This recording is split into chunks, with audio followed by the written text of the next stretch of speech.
Hello बच्चों, कैसे हैं आप। उम्मीद करती हूँ आप बढ़िया और एकदम मज़े में होंगे। बच्चों, आज हम पढ़ेंगे कारक।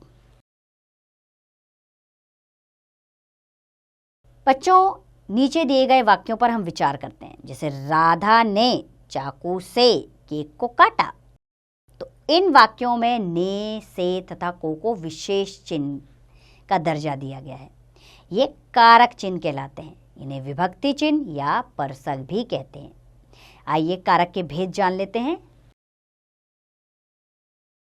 कारक के 8 भेद होते हैं। कर्ता कारक, कर्म कारक, करण कारक, संप्रदान कारक, अपादान कारक, संबंध कारक, अधिकरण कारक और संबोधन कारक। तो आइए एक एक करके हम कारकों के भेद जानें। पहला कारक है कर्ता कारक। कर्ता का अर्थ होता है करने वाला, यानी कि जो काम कर रहा हो। संज्ञा या सर्वनाम के जिस रूप से क्रिया के करने वाले का बोध हो, कर्ता कारक कहलाता है। जैसे राम ने रावण को मारा, तो किसने मारा? राम ने। तो यहाँ कर्ता कारक कौन है? राम। वह चिट्ठी लिखती है, चिट्ठी कौन लिखती है? वह। तो वह क्या है? कर्ता है। दूसरा कारक है कर्म कारक। जिस वस्तु या व्यक्ति पर क्रिया के कार्य का प्रभाव पड़े, यानी क्रिया जिसके द्वारा की गई है, जिसका प्रभाव उस कर्म पर पड़ता है, वो कर्म कारक कहलाता है। जैसे राम ने रावण को मारा। राम ने किसे मारा? रावण को। तो कर्म कौन है? रावण। पिता ने पुत्र को डांटा। पिता ने किसको डांटा? पुत्र को। तो यहाँ कर्म कौन है? पुत्र है। तीसरा कारक है करण कारक।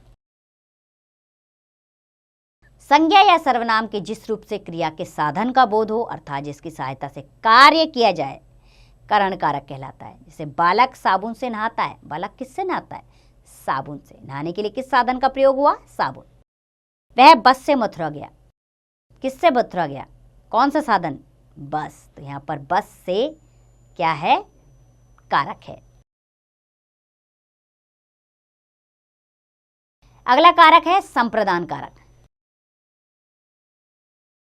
जिस संज्ञा या सर्वनाम के लिए कुछ किया जाए या कुछ दिया जाए, संप्रदान कारक कहला जाता है।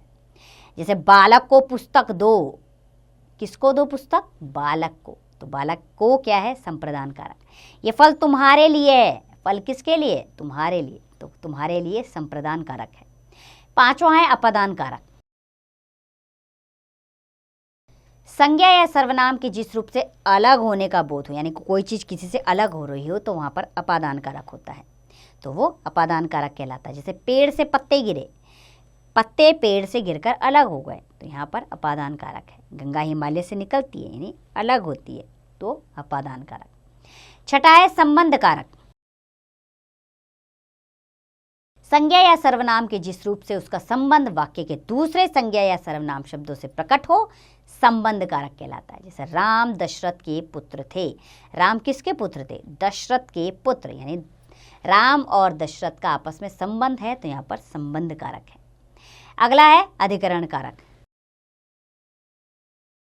संज्ञा या सर्वनाम के जिस रूप से क्रिया के आधार का बोध हो, अधिकरण कारक कहलाता है। जैसे तालाब में कमल खिले हैं। कमल कहाँ खिले हैं? तालाब में। तो अधिकरण कारक। और आठवां और अंतिम कारक है संबोधन कारक। संज्ञा या सर्वनाम के जिस रूप से किसी को संबोधित किया जाए या पुकारा जाए, वहां संबोधन कारक होता है। जैसे अरे तुमने तो कमाल कर डाला। तो यहाँ अरे क्या है? संबोधन कारक है। अरे। आइए जानने योग्य बातें जाने। जैसे कारक चिन्हों के साथ जुड़कर संज्ञा सर्वनाम शब्द पद कहलाते हैं। कारक चिन्हों को विभक्ति चिन्ह या परसक भी कहते हैं। कारक वाक्य में अर्थ का विभाजन करते हैं। तो चलिए ध्यान देने योग्य बातें उन्हें जान लेते हैं। वाक्य में किसी शब्द का दूसरे शब्द से संबंध बताने वाले चिन्ह कारक कहलाते हैं। कारक के 8 भेद होते हैं। कर्ता, कर्म, करण, संप्रदान, अपादान, संबंध, अधिकरण तथा संबोधन। वाक्य में जब कारक जुड़ जाते हैं तो वह पद कहलाता है।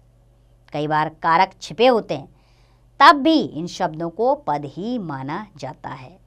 तो उम्मीद करती हूँ बच्चों आपको ये पाठ अच्छे से समझ आया होगा। अब इसका अभ्यास कार्य आप स्वयं कीजिए।